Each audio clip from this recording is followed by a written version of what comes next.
KPM. Wah, banyaknya promosi best. Ada sale. Alamak, habis pula bateri. Aduh, lupa cas lah. Macam mana ni? Tak boleh nak call, tak boleh nak call, tak boleh nak online. Tak apalah, kita letak tepi dulu. Charger pun tak ada ni. Assalamualaikum. Hai semua, selamat pagi. Anda sedang menonton Teras di Didik TV KPM bersama saya, Nisa K. Selama 1 jam ini, seperti biasa kita akan belajar satu lagi mata pelajaran yang best dan menarik. Topik kita hari ini, itu nanti Nisa akan beritahu. Kita akan tengok dahulu profil guru yang akan bersama-sama dengan kita. Jom sama-sama kita saksikan.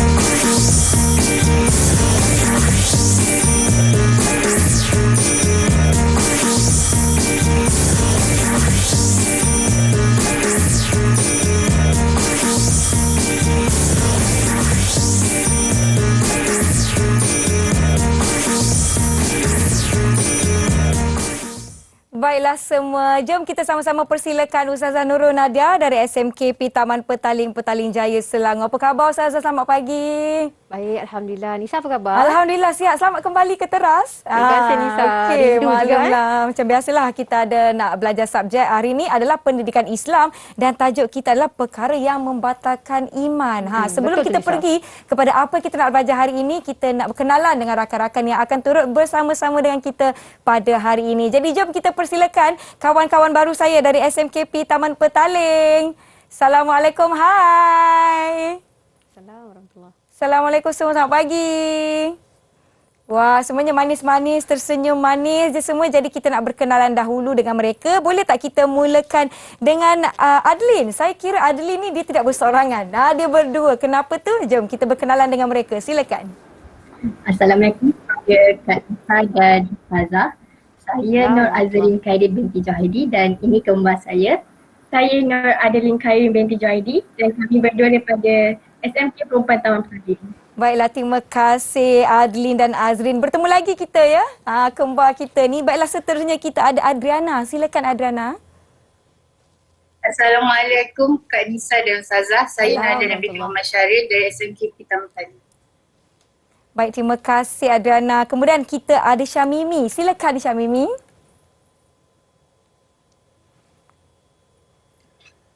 Assalamualaikum Kak Nisa dan Ustazah. Saya Syamimi Raini dari Sekolah SMKP Taman Petaling. Baik, terima kasih. Seterusnya kita persilakan Diana. Assalamualaikum Kak Nisa dan Ustazah. Saya Nuriana Syarul binti Muhammad Azhar. Saya dari SMKP Taman Petaling.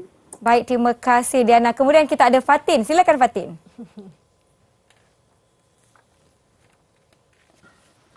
Assalamualaikum kepada Ustazah dan Kak Nisa. Saya Nur Fatin Syarah binti Nur Hisham dari SMKP Taman Petaling. Baik, terima kasih. Dan yang terakhir sekali kita ada rakan kita yang bernama Rita. Silakan. Assalamualaikum kepada Ustazah Nadia. Saya Tashaliza binti Razan dari SMKP Taman Petaling. Baiklah, itu dia. Kita ada 7 pelajar yang akan bersama-sama kita. Puteri-puteri, 7 orang puteri-puteri dari SMKP Taman Petaling akan bersama-sama dengan kita pada hari ini. Dan tajuk kita adalah perkara yang membatalkan iman. Apa yang sebenarnya kita nak belajar hari ini Ustazah? Baiklah Nisa, Assalamualaikum warahmatullahi wabarakatuh. Salam. Bismillahirrahmanirrahim. Allahumma salli ala Sayyidina Muhammad wa ala ali Muhammad. Baiklah Nisa, tadi Ustazah nampak Nisa kehabisan bateri kan? Yo, dah habis pula. Betul, lupa pula nak cas Ustazah. Okey. Jadi pada hari ini Ustazah nak kaitkan dengan kehabisan bateri Nisa tu dengan tajuk kita iaitu perkara-perkara yang membatalkan iman. Okay, bagi Ustazah untuk mendekatkan tajuk ini dengan para pelajar sekalian, Ustazah analogikan iman ini seperti bateri. Okay, kalau bateri kita ni tahap maksimum yang 100% tu, maksudnya kita ini di samping melakukan ibadah fardu, kita juga melakukan ibadah-ibadah sunat seperti solat sunat, membaca Al-Quran, sedekah dan juga selawat. Kemudian kita berpuasa sunat. Itu akan membuatkan iman kita berada di tahap yang maksimum. Disebabkan itu Nisa, para ulama salaf dahulu mereka berpendapat bahawasanya iman kita ni ada bertambah dan ada berkurang. Betul, bila tu berkurang Nisa? Berkurang maknanya kalau kita melakukan perkara, kalau kalau menambah iman, perkara yang menambah iman, maknanya kalau iman kita kurang tu perkara yang mengurangkan lah. Ya betul, perkara-perkara seperti kita lalai lah sepanjang kita melakukan rutin harian kita, mungkin kita ada lalai, kita melakukan maksiat. Dan juga yang paling teruk yang kita takut adalah bila bateri kita ni ataupun iman kita berada pada tahap yang paling bawah. Nak charge pun tak boleh dah. Apabila kita melakukan perkara-perkara yang merosakkan iman. Merosakkan iman. Baiklah, ini perkara yang kita nak belajar pada hari ini, di mana Ustazah Nadia telah menganalogikan macam kita cas bateri lah ya. Betul. Kita cas sejam 2 jam dah penuh.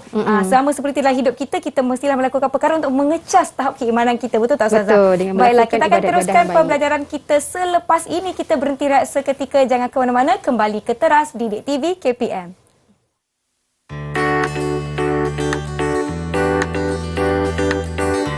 Iman bererti percaya kepada Allah Subhanahu Wa Taala. Sebagai umat Islam, kita hendaklah mengawal diri daripada melakukan perkara yang dilarang oleh Allah Subhanahu Wa Taala. Cara menjaga iman adalah seperti mengucap dengan lisan, meyakini dengan hati, mengamalkan dengan perbuatan atau tindakan. Apa yang saya fahami tentang keimanan secara ringkasnya adalah keyakinan terhadap wujudnya Allah dengan hati yang dilafazkan dengan kata-kata dan dilaksanakan dengan amalan. Selain itu, iman juga merupakan kurniaan Allah terhadap hamba-hambanya dan merupakan nikmat yang paling besar dan tiada bolak-baliknya untuk dibandingkan dengan harta seisi dunia. Iman adalah sesuatu perkara yang amat sulit untuk dijaga. Namun, sebagai seorang umat Islam, kita hendaklah berusaha sedaya upaya untuk menjaga keimanan kita. Seperti yang kita tahu, terdapat 6 perkara di dalam rukun iman. Jika kita tidak percaya akan rukun iman ini, maka iman kita akan terbatal. Iman terbatal disebabkan oleh tidak percaya atau ragu-ragu dengan perkara yang berkaitan dengan ketuhanan. Jadi, bagaimanakah kita hendak memelihara atau menjaga keimanan tersebut? Antaranya, kita hendaklah berdoa dan memohon petunjuk Allah agar sentiasa beristiqamah di atas agama Islam. Selain itu, kita juga hendaklah melakukan amalan soleh seperti bersedekah atau membaca Al-Quran untuk mengukuhkan keimanan. Kita juga hendaklah sentiasa beristighfar dan memohon ampunan daripada Allah. Oleh itu, umat Islam wajib memelihara iman mereka untuk mengelakkan diri daripada kekufuran.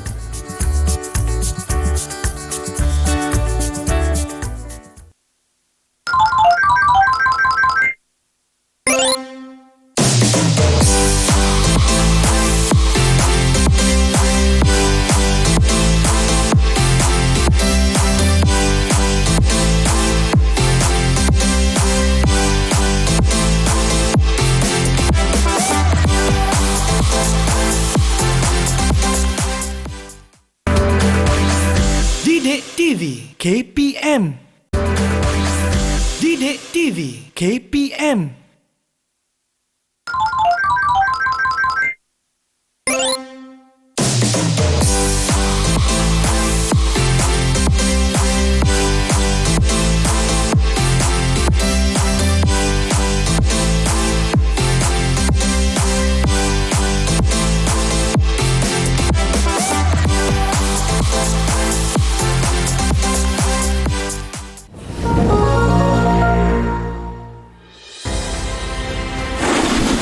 Kami dari Kolej Matrikulasi Johor ingin mengucapkan Selamat Hari Guru.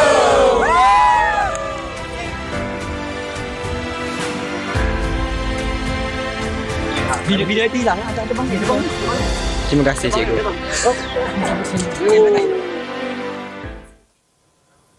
Terima kasih kerana masih menonton Teras di Didik TV KPM bersama saya Nisa. Terima kasih di atas kiriman video ucapan terima kasih cikgu dari rakan-rakan dari Kolej Matrikulasi Johor. Baiklah Ustazah Nadia, sebelum kita teruskan dengan sesi pembelajaran kita, saya nak jumpa Ustazah untuk kita sanitasi dahulu tangan kita. Baiklah. Dengan melazimkan norma baharu ya, demi menjaga keselamatan diri dan juga orang sekeliling. Okey, baiklah saya pula ya. Baik.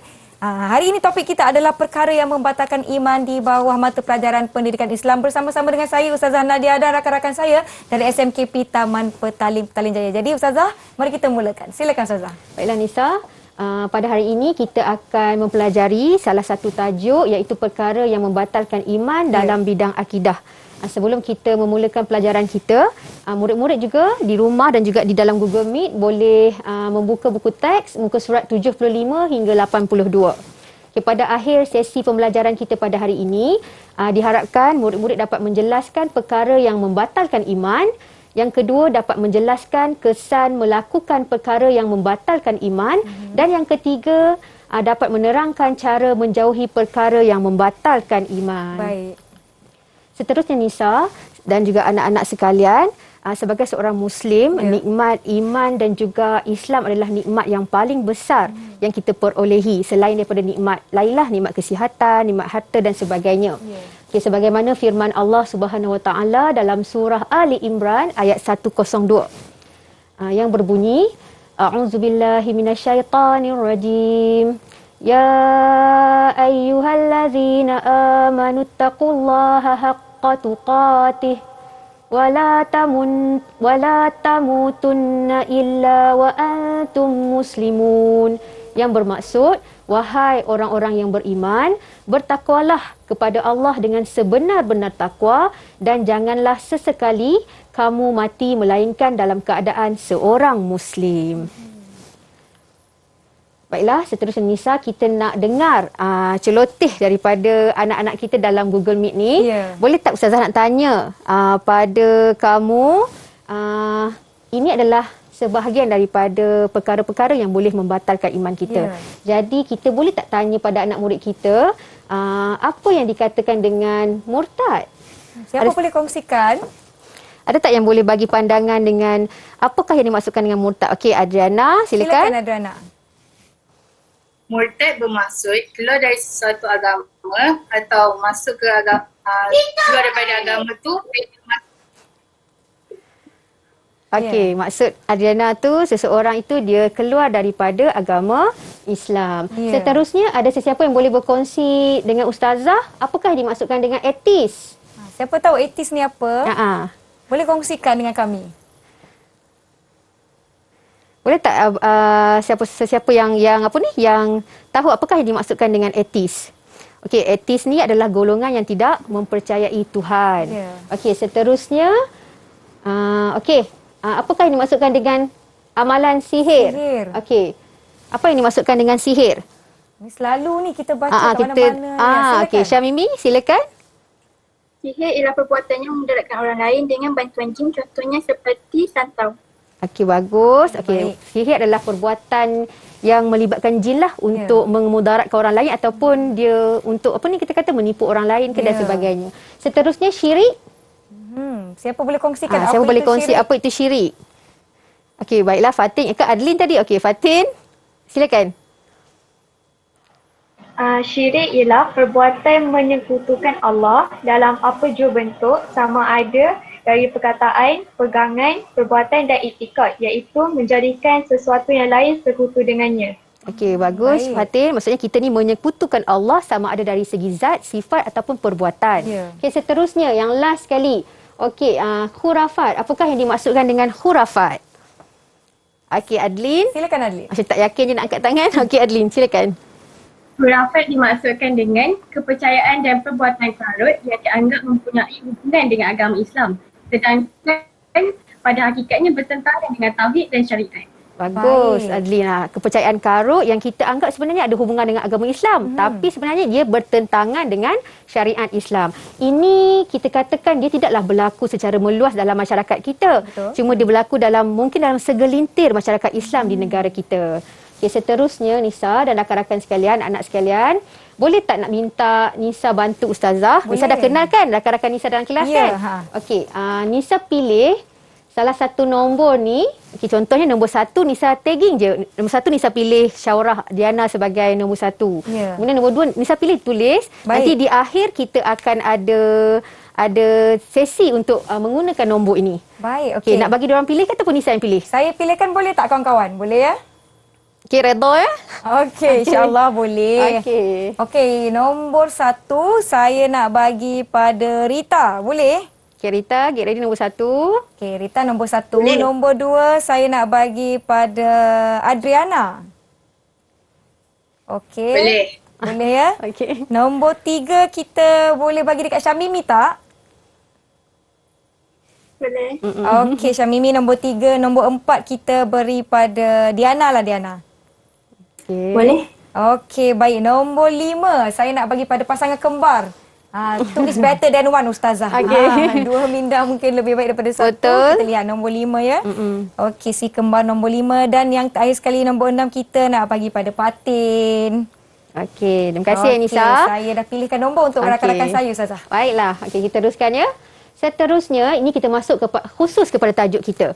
Okey, perkara-perkara yang batal iman ataupun iman boleh terbatal melalui 3 cara. Ya. Okey, tapi Ustazah dah rangkumkan di dalam akronim 1I, 2P. Okey, 1I ni kita tengok. 1I, I adalah i'tiqad. I'tiqad ini adalah kepercayaan ataupun yang melibatkan keimanan dalam hati. Ya. Okay, nanti kita akan tengok dengan lebih lanjut lagi lah. Okay, seterusnya, P yang pertama adalah perkataan dan juga P yang kedua adalah perbuatan. Okay, dah bersedia semua? Mari kita tengok apa itu perkara-perkara yang membatalkan iman. Okay, iman dari segi i'tiqad, ya, perkara yang membatalkan iman dari segi i'tiqad ialah tidak percaya atau ragu-ragu dengan perkara yang berkaitan. Yang pertama, al-uluhiyah, iaitu yang berkaitan dengan ketuhanan. So, jadi kalau kata ada soalan ataupun apa-apa perkara yang berkaitan dengan ketuhanan, kita kategorikan dia sebagai al-uluhiyah. Kemudian yang kedua adalah kenabian. Jadi perkara-perkara yang berkaitan dengan Nabi, kita kategorikan dia sebagai kenabian dalam bentuk, dalam kategori an-nubuwah. Dan yang ketiga adalah al-ghaibiyat, iaitu perkara-perkara ghaib. Dan yang keempat, asy-syariah, iaitu yang berkaitan dengan perundangan Islam. Jika kalau ada perkara-perkara yang ragu-ragu dalam kepercayaan kita, dalam aspek i'tiqad, dia terbahagi kepada 4 perkara ini. Seterusnya kita akan tengok satu persatu. Baiklah, al-uluhiyah ialah kita mengingkari kewujudan Allah Subhanahu Wa Taala sebagai pencipta. Okey, kenapa kita merasakan bahawasanya ada kuasa lain yang bersama-sama memerintah alam ini. Jadi itu boleh dikategorikan sebagai batalnya iman kita. Okay, seterusnya kita mengingkari sifat kesempurnaan Allah seperti Maha mendengar dan juga Maha melihat. Okay, kita tak percaya bahawasanya Allah ini Maha mendengar walaupun dalam keadaan tersembunyi dalam hati kita Allah mampu untuk mendengar. Okay, seterusnya yang ketiga iaitu menyifatkan Allah dengan sifat-sifat yang tidak layak bagi Allah. Okay, contohnya apa ni sifat yang tidak layak bagi Allah? Contohnya apa-apa sifat yang tidak sempurna. Kalau kita katakan di sini Allah Maha mendengar, betul tak? Ya, betul. Okay, kemudian Allah Maha melihat. Jadi mungkin kita menyifatkan Allah dengan perkataan yang bertentangan dengan mendengar. Tuli, somman dalam bahasa Arab. Kemudian kita kata kepada Allah ini buta, iaitu a'ma dalam bahasa Arab, kan itu tidak boleh begitu. Okay, seterusnya adalah meyakini kewujudan kuasa lain yang memerintah alam ini. Sama tadi kita ni ragu-ragu dalam hati kita bahawasanya Allah ini ada orang lain pula yang ada kuasa lain pula yang memerintah alam ini. Okey, baiklah Nisa. Seterusnya kita melihat kepada surah Al-Ikhlas ayat 1 hingga 4. Okay, para ulama mentafsirkan bahawasanya surah Al-Ikhlas ini walaupun dia pendek, hanya ada 4 ayat sahaja, tapi surah ini mampu memurnikan ataupun mentauhidkan Allah Subhanahu Wa Taala. Okey, mari kita baca surah Al-Ikhlas. Yang pertama, ayat pertama ialah a'udzubillahi minasyaitonirrajim. Qul huwallahu ahad. Maksudnya katakanlah dia Allah yang Maha Esa. Allahus Samad. Allah tempat kita meminta sesuatu. Seterusnya lam yalid wa lam yulad. Dia tidak beranak dan tidak pula diperanakkan. Dan seterusnya walam yakul lahu kufuwan ahad. Tidak ada sesuatu pun yang setara dengan Allah Subhanahu Wa Taala. Jadi misalkan kalau kita nampak soalan-soalan jika ditanya kepada anak murid kita, mungkin ini boleh jadikan sebagai bahan tambahan dalam mereka menjawab soalan berkaitan dengan al-uluhiyah. Ya, baiklah. Okey, seterusnya rasa sunyi pula kan tanpa suara-suara betul. putih-putih kat belakang ni. Okey, boleh tak? Kawan-kawan kita ni fokus sangat Ustazah. Oh, okey. Boleh tak bantu Ustazah untuk baca aspek yang kedua iaitu aspek kenabian, an-nubuwah. Kita nak Macam mana panggil yang atau mereka yang nak angkat tangan? Boleh tak angkat tangan, volunteer? Siapa nak cuba? Kalau tak nak angkat tangan, Kak Nisa akan panggil. Okey, Azrin. Okey, Azrin, silakan Azrin. Okey, Azrin. An-Nubuwah. Baiklah. Yang pertama, mengingkari kenabian dan kerasulan salah seorang atau semua nabi dan rasul. Yang kedua, mengingkari kerasulan Nabi Muhammad SAW sebagai rasul dan nabi yang terakhir. Baiklah, terima kasih Azrin. Di sini Nisa, kalau kita ini mengingkari salah satu nabi daripada 25 orang rasul, kita tak percaya. Kita stop dekat Nabi Musa sahaja ke, ataupun kita stop dekat Nabi Isa sahaja ke, ataupun kita ingkar ke semua rasul-rasul tersebut, itu boleh batal iman kita dalam aspek i'tiqad. Dan seterusnya kita tak percaya Nabi Muhammad ini sebagai rasul yang terakhir. Itu juga boleh membatalkan iman kita. Okay, seterusnya Nisa. Okay, di sini Ustazah ada bagi sedikit info kepada anak-anak di rumah dan juga anak-anak di dalam Google Meet. Okay, kalau kita lihat di sini, ada ulama yang menyatakan bahawasanya para rasul ini dan juga nabi yang di bawah ni 124,000 orang. Okay, dan seterusnya rasul dikatakan ada 313 orang, tetapi di sini ada perselisihan para ulama. Okay, yang paling pastinya kita tengok pada di sini. Maksudnya kita yang wajib kita ketahui adalah 25 orang rasul dan 5 orang rasul adalah rasul ulul azmi. Okey, di sini Nisa, anak-anak murid ni boleh tak kita minta diorang nyanyikan lagu? So dalam kelas, kalau kat kelas diorang selalu menyanyikan lagu. Ada 25 orang rasul lah, para malaikat lah. Okey, jadi boleh tak kita nak minta diorang ni menyanyikan lagu? Lagu 25 rasul boleh ya, boleh kawan? tak? Ya Rita, nak nyanyi ke? Silakan. Ustazah, Ya. Ya saya. boleh tak saya nak bagi cadangan? Okey, cadangan apa? Kami tak nak menyanyi tetapi kami nak menyampaikan sebuah pantun. Wah. Boleh tak Nisa? Lagi bagus. Nisa suka pantun-pantun ni. Jadi jom kita dengarkan pantun kawan-kawan kita dari SMKP Taman Petaling. Silakan. Okey, teruskan Rita.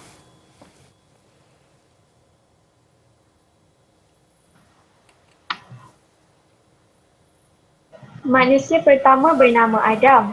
Idris, Terah, Bani Khabil dan Ikrimah. Nabi Nuh sesudah Idris dan Adam dan Hud pula menegakkan agama. Baik. Kenali Nabi Soleh Ibrahim, Nur Ismail juga seterusnya. Dicipta oleh Allah yang Rasul, wajib beriman semuanya. Okey, bagus. Seterusnya. Nabi Ishak seorang dermawan, dikurniakan anak Yakub namanya. Yusuf tampan mampu tertawan, Ayub pula penyabar orangnya. Wah, okey baiklah. Lagi? Ada lagi? Kitab Al-Quran bagai peneman dari kuasa Maha Esa. Adanya Nabi Daud Sulaiman, termasuk juga Ilyas Ilyasa. Okey, bagus. Ini Rasul terakhir, sumbangan diberi juga Jasmin. Yunus Zakaria 5 terakhir, dengan Yahya dan Isa. Ya. Okey, terima kasih semua. Dah habis kasih. Kalau ada lagi tak yang belum berpantun? Rasa macam Okey, tak. Diana. Oh, Diana. Silakan Diana. Okey, silakan Diana. Bersikap jujur sepanjang masa, terutama ketika berjual beli. Cintailah Nabi Syuaib dan Musa, ingati juga Harun Zulkifli. Rasakan Nisa kan macam ada seorang nabi yang belum mereka sebut Nisa. Ya, betul tu. Agak-agak kalau kawan-kawan sedang berpantun tadi, ada tak seorang nama nabi yang kamu belum sebut? Siapa boleh kongsikan? Siapa yang boleh sebutkan nama nabi kita? Clue dia nabi yang terakhir. Ya.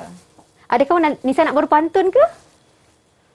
Nanti saya akan buat pantun untuk kita semua, tapi nak tengok jawapan daripada kawan-kawan kita. Betul ke tidak ni? Okey, nabi apa yang belum lagi silakan disebut oleh kamu?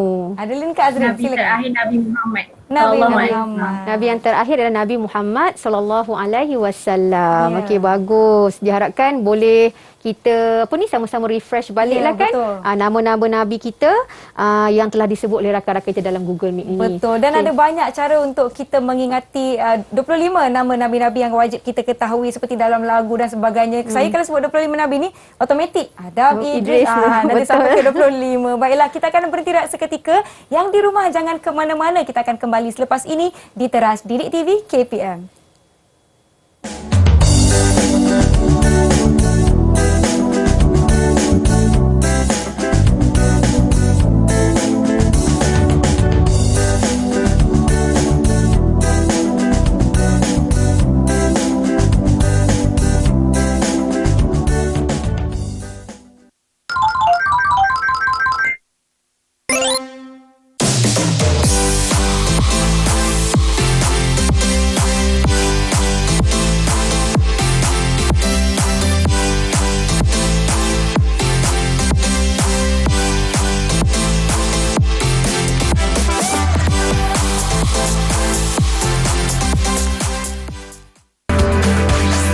Didik TV KPM. Didik TV KPM.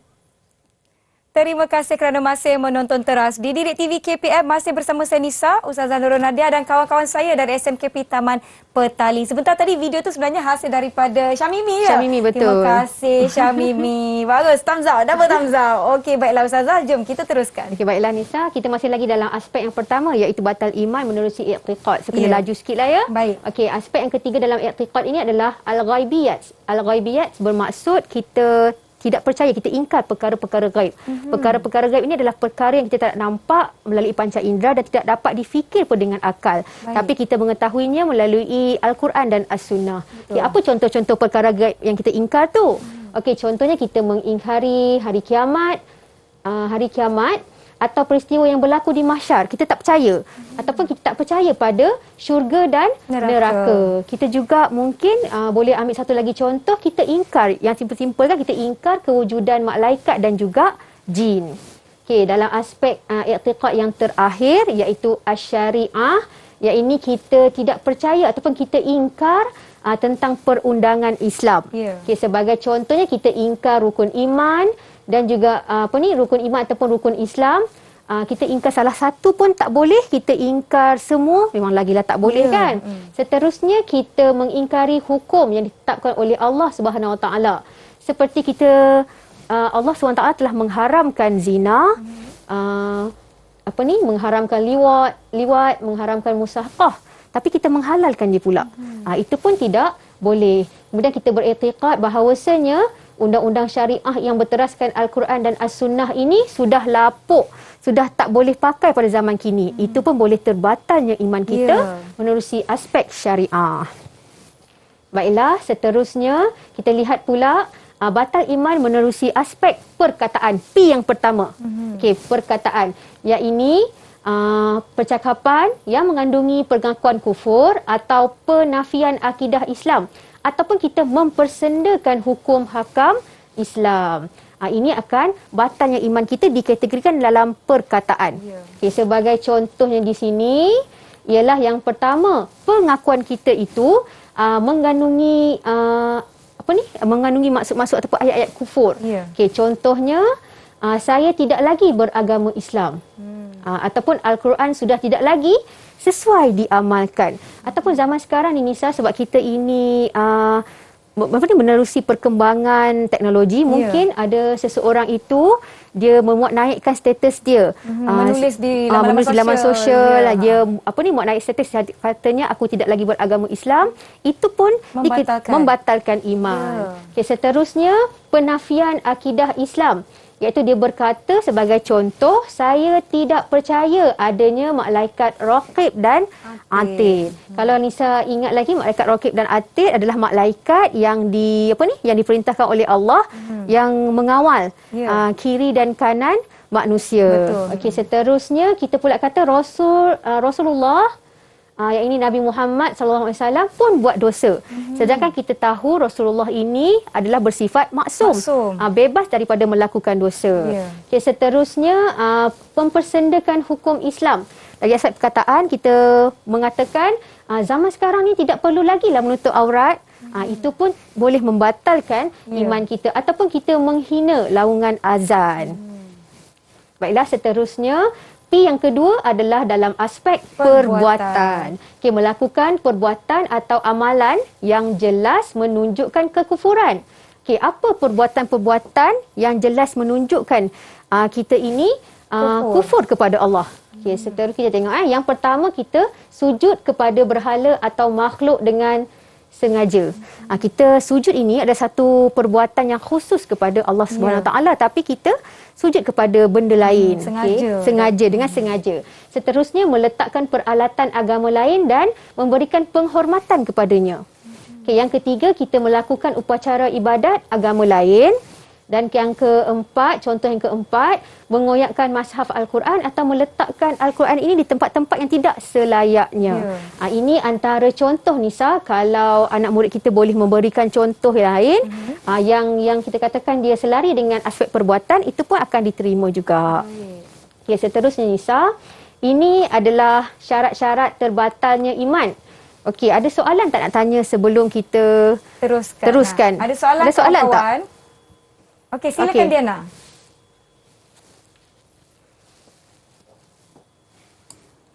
Ustazah, kalau seseorang tu buat perkara-perkara yang Ustazah cakap tadi, memang batal lah iman seseorang itu. Okey, baiklah, terima kasih Syarah. Syarah tanya rakan-rakan di rumah, kalau dia melakukan perkara-perkara yang yang saya sebutkan tadi dari segi aspek i'tiqad, perkataan, perbuatan, adakah ianya terbatal iman seseorang itu? Okey, di sini sesuai dengan slide kita yang seterusnya ini, iaitu Islam juga menggariskan syarat-syarat bagaimana iman itu dikatakan terbatal.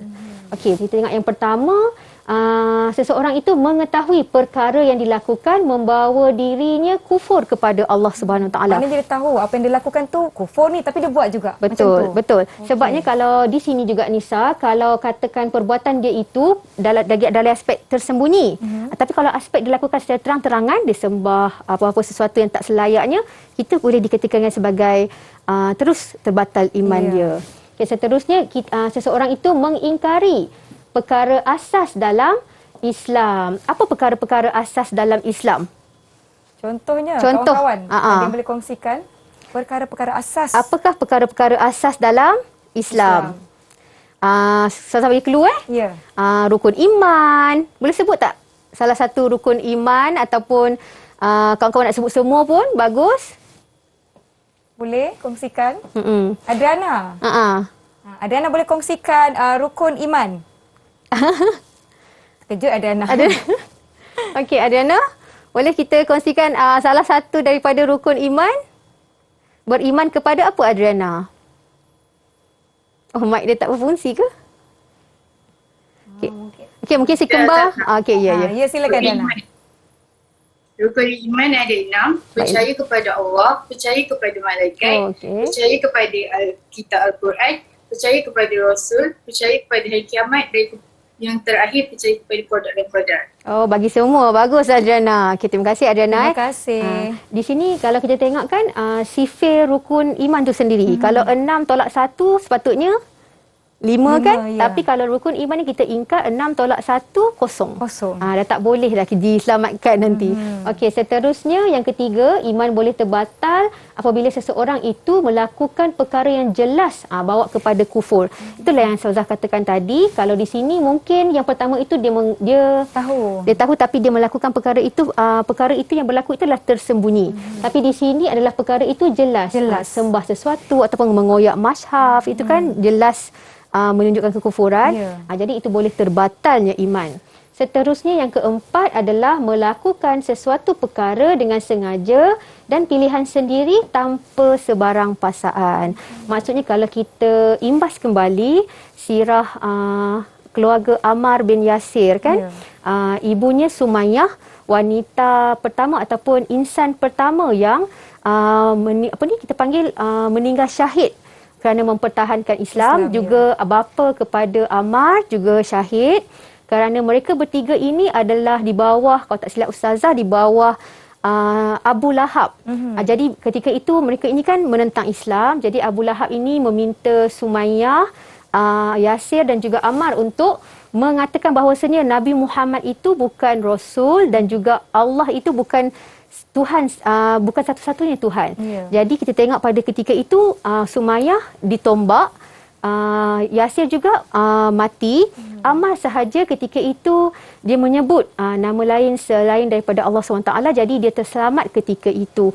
Dan kita tengok di sini nombor 4 itulah Ammar itu dipaksa, bukan Ammar sukarela untuk keluarkan dirinya ataupun menyatakan ada Tuhan selain daripada Allah. Okey, seterusnya baiklah. Kita tengok kalau setiap hari ini adalah kalimah syahadah. Betul. Okay. Setiap hari kita akan memperbaharui syahadah kita. Dalam solat 5 waktu kita akan sentiasalah mengucap asyhadu alla ilaha illallah wa asyhadu anna Muhammadar Rasulullah. Ada hadis yang diriwayatkan oleh Abu Daud di mana dalam hadis tersebut berbunyi man kana akhira kalamihi la ilaha illallah dakhalal jannah. Yang bermaksud di sini sesiapa yang pada akhir kalamnya seseorang itu sempat mengucapkan la ilaha illallah, maka bolehlah dia ataupun dimasukkan dakhalal jannah, masuklah seseorang itu ke dalam syurga. Boleh tak kita nak dengar anak-anak murid kita ini mengucap 2 kalimah syahadah? Kalau ramai-ramai boleh ke Nisa? Boleh tak on mic? Semua on mic. Kita sama-sama mengucapkan 2 kalimah syahadah. Anak-anak di rumah juga boleh sama-sama untuk mengucapkan kalimah syahadah. Semua semua. Mari kita. 1, 2, 3. Asyhadu alla ilaha illallah wa asyhadu anna Muhammadar Rasulullah. Tiada Tuhan yang disembah melainkan Allah dan Nabi Muhammad itu pesuruh Allah. Alhamdulillah. Okey, terima kasih semua. Terima kasih semua. Baiklah, kita akan bertindak seketika sebelum kita teruskan sesi pembelajaran kita. Jangan ke mana-mana, kembali selepas ini di Teras Didik TV KPM.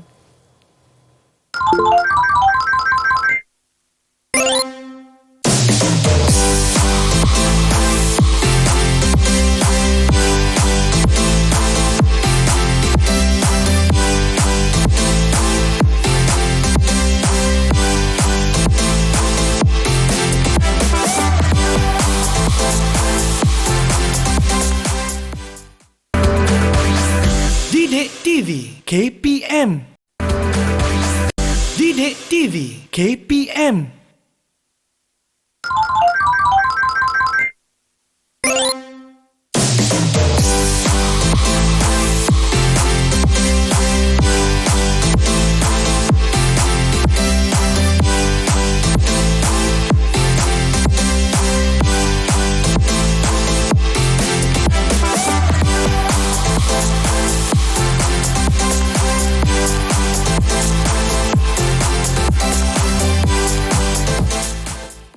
kembali menonton Teras di Didik TV KPM. Masih bersama saya Nisa, Ustazah Nurul Nadia dan juga kawan-kawan saya dari SMKP Taman Petaling, di mana hari ini kita membincangkan topik perkara yang akan membatalkan iman. Jadi Ustazah, jom kita teruskan. Baiklah Nisa, seterusnya setiap perkara yang kita lakukan sudah semestinya akan mempunyai kesan. Sama ada kesan itu berbentuk negatif atau positif. Tapi apabila kita melakukan kesan ataupun apabila kita melakukan perkara yang membatalkan iman, sudah tentulah kesannya akan negatif. Okay, mari kita tengok kesan yang pertama. Okey, rosak segala amal soleh dan ibadah yang dilakukan. Jika selama ini kita melakukan ibadah, kan, kita melakukan amal soleh, jika kita maksudnya kalau kita melakukan perkara-perkara yang membatalkan iman ini, akan rosaklah segala amal soleh dan ibadah kita. Jadi sia-sialah ya Ustazah. Ya, sebab itulah kita hari-hari perlu berdoa dan memperbaharui syahadah kita supaya kita ini sentiasa iman kita berada di tahap yang maksimum. Seperti bateri Nisa tadi tu. Okey, seterusnya dosa tidak diampunkan oleh Allah. Sebab kita tahu kan dosa, sebesar-besar dosa adalah mensyirikkan Allah. Jadi kalau kita melakukan perkara yang membatalkan iman, maksudnya kita telah menduakan Allah. Jadi dosa kita tu tidak diampunkan oleh Allah. Seterusnya diharam memasuki syurga Allah. Kita tengok tadi pada hadis yang Ustazah baca, jika orang tu sempat mengucapkan kalimah syahadah pada akhir hidupnya, dakhalal jannah, masuk syurga. Tapi kalau kita melakukan perkara-perkara yang membatalkan iman, nanti kita diharamkan untuk memasuki syurga Allah Subhanahu Wa Taala. Dan seterusnya, jika kita seorang Muslim, kita telah melakukan perkara-perkara yang membatalkan iman, kita akan hilang hak terhadap harta pusaka. Sebab orang yang telah murtad lah kan, dia tidak dapat mewarisi harta pusaka daripada kaum keluarganya yang Islam. Baiklah, seterusnya ini Nisa. Tadi Nisa dah berikan nombor kepada rakan-rakan Nisa di belakang, betul tak? Okey. Jadi kita tengok nombor siapa yang kena dan mereka perlulah memberikan cara menjauhi perkara yang membatalkan iman dalam aspek yang telah disenaraikan oleh Ustazah. Okey, mari kita tengok siapa yang kena. Dah bersedia ke? Dah bersedia semua dengan nombor-nombor Nisa beri tadi? Okey. Okey, baiklah. Kita tengok Okey, nombor satu adalah aspek ilmu. Nombor satu tadi Nisa bagi pada Rita Shaliza. Silakan. Bagaimana dapat menjauhi perkara-perkara yang membatalkan iman dalam aspek ilmu, Rita? Kita naklah mendalami ilmu akidah supaya dapat mendalami batas-batas iman dan kufur. Baiklah, kita mendalami ilmu agama. Okey, teruskan Nisa. Yang kedua adalah aspek kaji. Yang kedua tadi saya bagi pada Adriana. Silakan Adriana. Dari aspek kaji, saya berpendapat saya hendaklah melakukan sesuatu perkara melandaskan Al-Quran dan Sunnah agar amalan saya diterima oleh Allah SWT. Okay, maksudnya Adriana ni dia mengkajilah. Bila dapat suatu ilmu itu, dia kaji. Adakah ianya melandaskan Al-Quran dan As-Sunnah? Bagus. Baik, terima kasih. Adriana. Yang ketiga, daripada aspek taubat, kawan kita bernama Syamimi. Silakan Syamimi. Dari aspek taubat, kita hendaklah sentiasa memohon keampunan daripada Allah SWT atas dosa dan kesalahan yang dilakukan. Baiklah, setiap hari kita solatkan Nisa. Betul. Jadi kita berpeluang untuk memohon taubat kepada Allah SWT. Ya, setiap kali kita solat. Yang keempat adalah aspek doa. Tadi saya beri nombor 4 pada Diana Syaurah. Silakan Diana Syaurah. Dari aspek doa, berdoa dan memohon petunjuk pada Allah agar sentiasa istiqamah dalam agama Islam. Baiklah, kita berdoa kepada Allah agar kita ni ditetapkan keimanan kita. Baik, yang nombor 5 tadi saya berikan kepada kembar kita Adeline dan Azrin. Silakan. Dari segi sahabat, kita semua hendaklah mencari berkawan dengan orang yang soleh agar kita semua dapat membimbing diri kita ke arah yang lebih baik. Oh, Adeline dan Azrin. Adeline yang mewakili kembar. Kedua-duanya. Baik, terima kasih. Yang keenam kita beri pada Fatin Insyirah dari aspek amal. Silakan. Dari aspek amal pula, kita hendaklah melakukan amal soleh yang boleh mengukuhkan keimanan dan keyakinan supaya kita mendapat kejayaan di dunia maupun di akhirat. Baiklah, terima kasih kawan-kawan kita dari SMKP Taman Petaling Jaya. Itu dia, kita dah belajar setakat ini perkara-perkara yang membatalkan iman dari aspek iktikad, perkataan dan perbuatan, dan juga syarat iman itu terbatal. Sesungguhnya Allah itu Maha mengasihi, Maha mengampun. Selagi kita bertaubat, insya-Allah akan diterima kita diampunkan Amal, dosa-dosa betul. kita, insya-Allah. Baiklah Ustazah, sebenarnya kita telah pun tiba di hujung rancangan. Okey, Seronok Nisa. sangat belajar, tak sedar pun waktu dah berlalu dan sungguh-sungguh cemburu dengan kita. Jadi mungkin Ustazah boleh berikan sedikit rumusan ataupun kata-kata akhir untuk semua yang menonton. Silakan Ustazah. Okey, baiklah Nisa dan juga penonton sekalian. Kalau kita lihat di dalam slide ini, kata-kata yang saya ambil daripada Syekh Al-Yaqubi, iaitu iman itu seperti pohon, jika tidak disirami dengan amal soleh, amal kebaikan, sedikit demi sedikit ianya akan layu dan mati. Dan Ustazah juga ingin berkongsi kata-kata daripada Imam Hasan Al-Basri, di mana iman ini bukanlah sebagai perhiasan ataupun cita-cita, tetapi iman itu apalah yang teguh dalam hati kita dan kita benarkan dengan amal perbuatan kita. Jadi adalah satu rangkuman hati, perkataan lisan kita ini dan juga perbuatan kita. Betul tu Ustazah, dan kita pun sentiasalah mengingati diri sendiri, mengingati Betul. orang sekeliling kita agar sentiasa melakukan perkara-perkara yang menambah dan mengukuhkan keimanan kita. Maklumlah kita manusia tidak lari daripada membuat kesilapan. Sentiasalah memohon ampun, memohon taubat kepada Allah Subhanahu Wa Taala setiap kali kita bersolat dan berdoa supaya iman kita sentiasa ditetapkan pada agamanya, pada Allah Subhanahu Wa Taala, insya-Allah. Terima kasih saya ucapkan kepada Ustazah Nadia dan kawan-kawan saya dari SMKP Taman Petalin. Terima kasih kerana membantu dalam sesi pembelajaran kita hari ini. Yang di rumah, terima kasih kerana menonton. InsyaAllah kita akan jumpa lagi di episod akan datang teras di Didik TV KPM. Saya Nisaki. Assalamualaikum. Bye. Nama saya Nadia binti Muhammad Syarif dari SMK Taman Petalin akan menerangkan konsep beriman dari kisah Ashabul Kahfi. Tahu tak kawan-kawan, Ashabul Kahfi mengisahkan 7 orang pemuda dan seekor anjing dalam melarikan diri ke dalam gua dan telah ditidurkan oleh Allah SWT selama 309 tahun. Kawan-kawan nak tahu tak kisah keimanan Ashabul Kahfi ni ada di dalam Al-Quran, surah Al-Kahfi ayat 10 hingga ayat 26.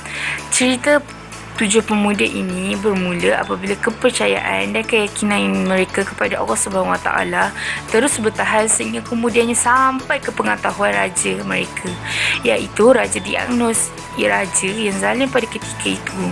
Mereka dengan penuh berani dan bersemangat patah berhujang mempertahankan iman dan mengakui bahawa hanya ada satu Tuhan yang layak disembah, iaitu Allah SWT.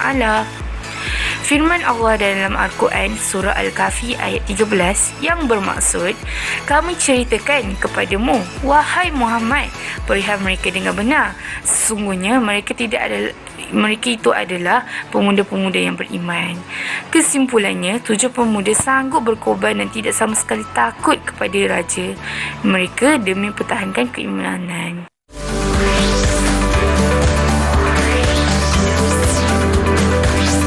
Didik TV KPM